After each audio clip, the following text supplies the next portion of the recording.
हाँ जी प्यारे बच्चों, ਅੱਜ ਆਪਾਂ ਅਗਲਾ ਸਰਕਟ ਲੈ ਕੇ ਆਏ ਹਾਂ। ਪਹਿਲਾਂ ਤੁਸੀਂ AC ਥਰੂ ਰੈਜ਼ਿਸਟੈਂਸ ਪੜ੍ਹਿਆ, ਫਿਰ ਅਗਲਾ ਵੀਡੀਓ ਲੈਕਚਰ ਦੇ ਵਿੱਚ AC ਥਰੂ ਇੰਡਕਟਰ ਪੜ੍ਹਿਆ।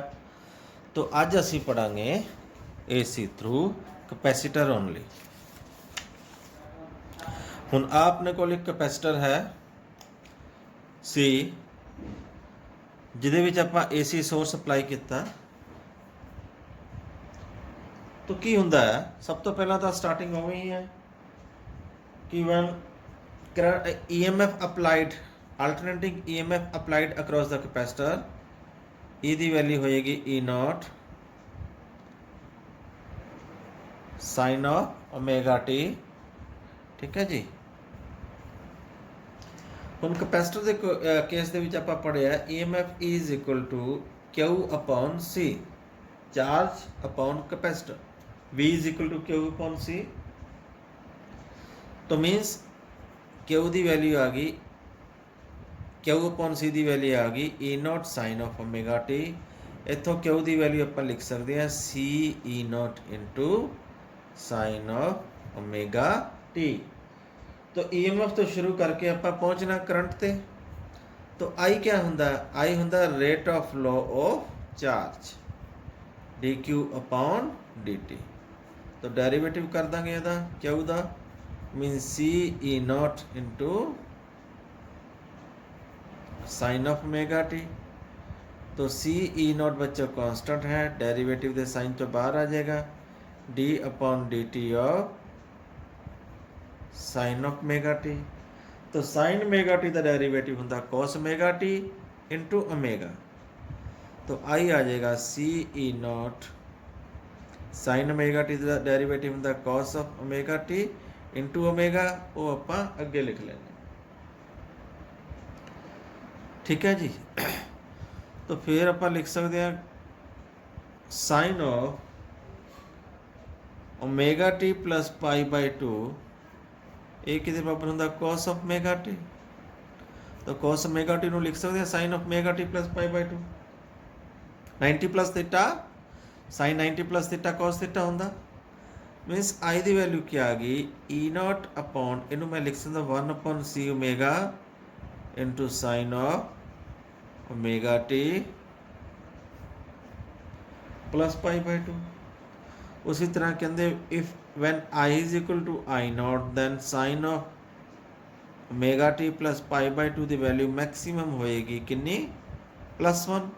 वैल्यू पुट करके इतों लिख सकते हैं I0 की वैल्यू क्या होगी E0 अपॉन 1 अपॉन XC। ठीक है जी। तो I0 की value E0 upon 1 upon XC इतने पुट कर देने। तो साढ़े को करंट की वैल्यू क्या रह जाएगी, I is equal to I0 into sine of omega T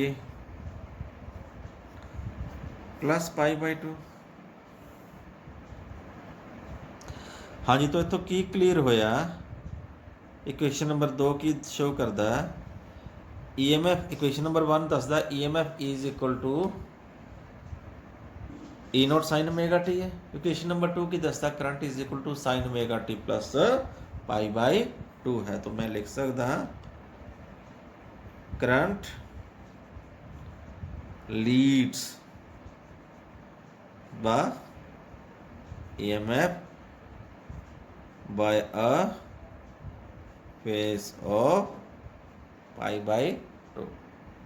मीनस इस केस ਦੇ ਵਿੱਚ करंट ਜਿਹੜਾ है वो EMF नालों पाई बाई 2 फेस अगे ਹੁੰਦਾ, या EMF lags behind the current by a phase of pi by 2। ਹੁਣ ਆ ਤੁਹਾਡੇ ਸਾਹਮਣੇ ਦਿਖਾ ਰੱਖਿਆ EMF,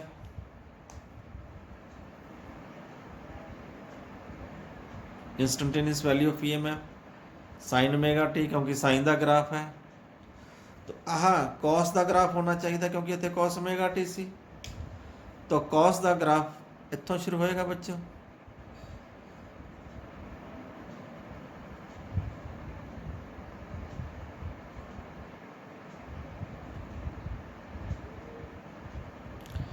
एक आधा ग्राफ हो गया instantaneous value of EMF मीनस EMF ਜਿਹੜਾ ਕਰੰਟ ਹੈ ਉਹ π/2 ਫੇਸ ਪਹਿਲਾਂ ਪੈਦਾ ਹੋਇਆ ਨਾ, ਜਦੋਂ EMF ਪੈਦਾ ਹੋਇਆ π/2 ਫੇਸ ਪਹਿਲਾਂ ਪੈਦਾ ਹੋ ਚੁੱਕਿਆ ਸੀ ਕਰੰਟ।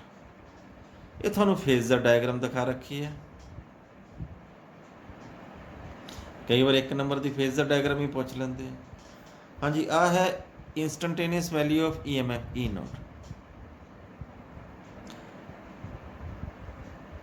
E नॉट है, आ E है इंस्टेंटेनियस वैल्यू। तो करंट इस ते ओमेगा टी प्लस π/2 है, मतलब π/2 प्लस है, तो इधरले पासे आएगा करंट I नॉट। आ होएगी इंस्टेंटेनियस वैल्यू ऑफ करंट, क्योंकि आ एंगल π/2 ओमेगा टी च टोटल एंगल हो जाएगा ओमेगा टी प्लस π/2। ठीक है जी। ਹੁਣ ਇੱਥੇ ਇੱਕ ਚੀਜ਼ ਧਿਆਨ ਦਿਓ, ਇਸ ਚੀਜ਼ ਨੂੰ ਤੁਸੀਂ ਧਿਆਨ ਦਿਓਗੇ। I नॉट ਦੀ ਵੈਲਿਊ ਕੀ ਹੈ? E nought upon I nought ਦੀ ਵੈਲਿਊ ਕੀ ਸੀ? E nought upon 1 upon C omega. ਇਸ ਨੂੰ ਲਿਖ ਸਕਦੇ ਹਾਂ XC।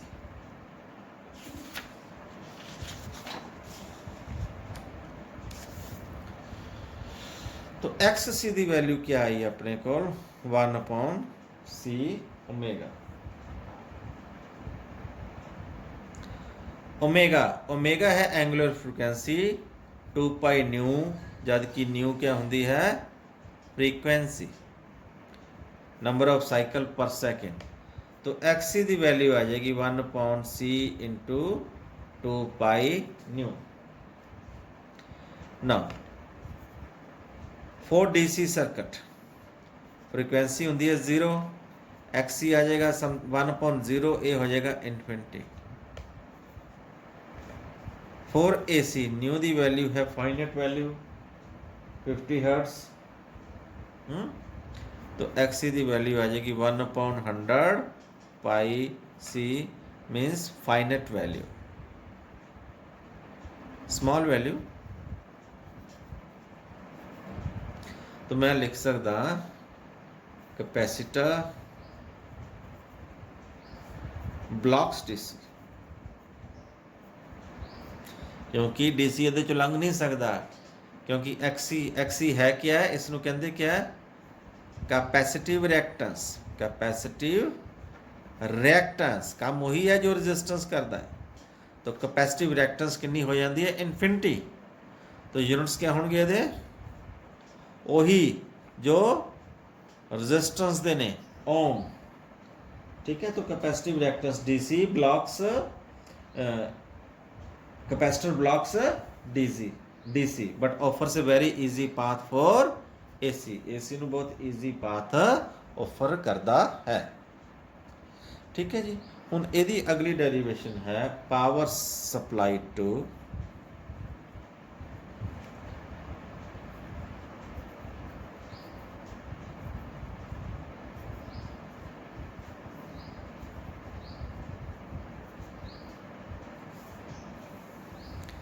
Power associated with the capacitor. हाँ जी। तो instantaneous EMF E is equal to E nought sine omega T. तो इंस्टेंटेनियस वैल्यू ऑफ करंट हुन कर क्या है? I is equal to sine of omega T plus π/2।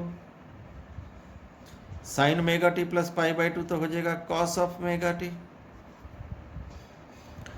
तो पावर हो जाएगी instantaneous power,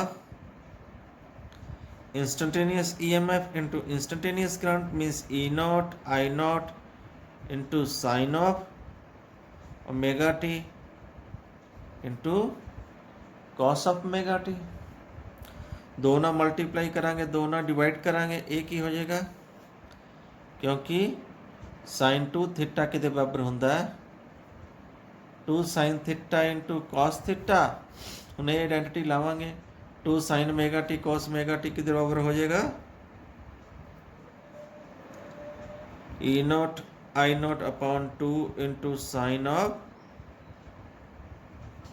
2 omega t. Okay, then असी पता करते हैं एवरेज पावर। तो एवरेज पावर क्या होंगी है? P average E naught I naught upon 2 ਤਾਂ कांस्टेंट ही है, means average value of sine of 2 omega t. बच्चों average value of sine of 2 omega t पिछली डेरिवेशन भी की सी 1 upon t integration of sine of 2 omega t d t limit 0 तो T is equal to 0। ਤੁਹਾਨੂੰ याद होएगा, दोबारा डेरिवेशन करने की लोड़ नहीं। हैंस जो एवरेज वैल्यू 0 है, दी वैल्यू इत्थे पुट करांगे, then I can write P power average will be 0, means average power associated with the capacitor also comes out to be 0। Average power associated with inductor, कल वाली derivation याद करो, inductor दे नाल जिहड़ी एवरेज पावर सी वो कितनी आई सी, वो भी 0 आ जी सी, तो average power associated with capacitor भी 0 है। ठीक है जी। तो अगे उस तरह ये ग्राफ ने, बुक चो मैं डायरैक्ट तुहानूं ग्राफ शो करदा।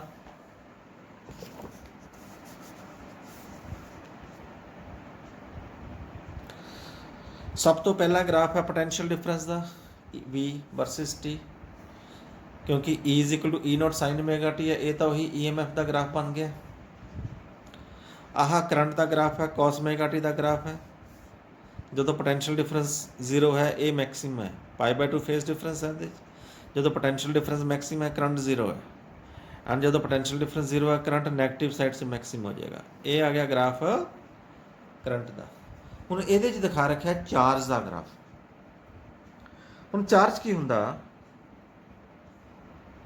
ਚਾਰਜ ਜਦੋਂ ਕਰੰਟ ਮੈਕਸਿਮਮ ਹੁੰਦਾ ਸਰਕਟ, ਜਦੋਂ ਚਾਰਜ 0 ਹੁੰਦਾ, ਜਦੋਂ ਚਾਰਜ 0 ਹੋ ਜਾਂਦਾ ਉਦੋਂ ਸੌਰੀ ਜਦੋਂ ਕਰੰਟ 0 ਹੋ ਜਾਂਦਾ ਉਦੋਂ ਚਾਰਜ ਮੈਕਸਿਮਮ ਹੁੰਦਾ। ਆ ਦਿਖਾ ਰੱਖਿਆ ਗ੍ਰਾਫ 'ਚ।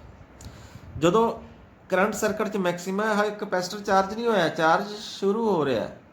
ਹੁਣ ਜਦੋਂ ਇਹ ਚਾਰਜ ਹੋ ਜਾਂਦਾ ਫਿਰ ਇਸ ਕਰੰਟ ਫਲੋ ਹੋਣਾ ਬੰਦ ਹੋ ਜਾਂਦਾ, ਕਿਉਂਕਿ ਹੁਣ ਇਸ ਚਾਰਜ ਕਿਵੇਂ ਫਲੋ ਹੋ ਸਕਦਾ, ਚਾਰਜ ਤਾਂ ਹੀ ਫਲੋ ਹੋਏਗਾ ਨਾ ਕਿ ਜੇ ਇਹਦੇ ਨੂੰ ਇਹਨੂੰ ਲੋਡ ਹੈ। ਜੇ ਮੈਕਸਿਮਮ ਚਾਰਜ ਹੋ ਗਿਆ ਫਿਰ ਇਸ 'ਚੋਂ ਕਰੰਟ ਤਾਂ ਫਲੋ ਹੋਣਾ ਹੀ ਨਹੀਂ, ਦੈਨ ਕਰੰਟ 0 ਹੋ ਜਾਂਦਾ। ਉਸੇ ਤਰ੍ਹਾਂ ਫਿਰ ਡਿਸਚਾਰਜ ਹੁੰਦਾ, ਜਦੋਂ ਡਿਸਚਾਰਜ ਹੋਏਗਾ ਚਾਰਜ ਹੋਣ ਤੋਂ ਬਾਅਦ ਕਰੰਟ ਆਪੋਜ਼ਿਟ ਡਾਇਰੈਕਸ਼ਨ 'ਚ ਫਲੋ ਕਰੇਗਾ। ਆ ਦੇਖੋ ਹੁਣ ਡਿਸਚਾਰਜ ਹੋ ਰਿਹਾ ਤੇ ਕਰੰਟ ਆਪੋਜ਼ਿਟ ਡਾਇਰੈਕਸ਼ਨ 'ਚ ਫਲੋ ਕਰ ਰਿਹਾ। ਮੈਕਸਿਮਮ ਹੈ, ਫੁੱਲੀ ਡਿਸਚਾਰਜ ਹੋ ਗਿਆ, ਫਿਰ ਇਹ ਆਪੋਜ਼ਿਟ ਡਾਇਰੈਕਸ਼ਨ ਚਾਰਜ ਹੋਣਾ ਸ਼ੁਰੂ ਹੋ ਜਾਂਦਾ। ਆ ਦੇਖੋ ਨੈਗੇਟਿਵ ਚਾਰਜ ਹੋ ਗਿਆ, ਕਰੰਟ ਘਟਣ ਲੱਗ ਗਿਆ। ਇੱਥੇ ਕਰੰਟ 0 ਹੋ ਗਿਆ ਤੇ ਹੁਣ ਕੈਪੈਸਿਟਰ ਚਾਰਜ ਹੋ ਗਿਆ ਆਪੋਜ਼ਿਟ ਡਾਇਰੈਕਸ਼ਨ ਦੇ ਵਿੱਚ, ਇੱਥੇ ਆ। ਠੀਕ ਹੈ, ਤਾਂ ਇਹ ਚਾਰਜ ਦਾ ਗ੍ਰਾਫ ਹੈ, ਬਿਲਕੁਲ ਕਰੰਟ ਦੇ ਗ੍ਰਾਫ ਤੋਂ ਉਲਟਾ ਹੋਏਗਾ। ਪਾਵਰ ਬੱਚੋ ਉਵੇਂ ਹੀ ਤੁਹਾਨੂੰ ਦੱਸਿਆ ਸੀ, ਇੰਸਟੈਂਟੇਨੀਅਸ ਪਾਵਰ ਹੁੰਦਾ ਕਿ V/I। ਦੇਖੋ ਜਦੋਂ ਪੋਟੈਂਸ਼ੀਅਲ ਡਿਫਰੈਂਸ 0 ਹੈ, ਕਰੰਟ ਮੈਕਸਿਮਮ ਹੈ, ਇਹਨਾਂ ਨੂੰ ਗੁਣਾ ਕਰਾਂਗੇ 0 ਆ ਜਾਏਗਾ, ਪਾਵਰ 0 ਹੈ।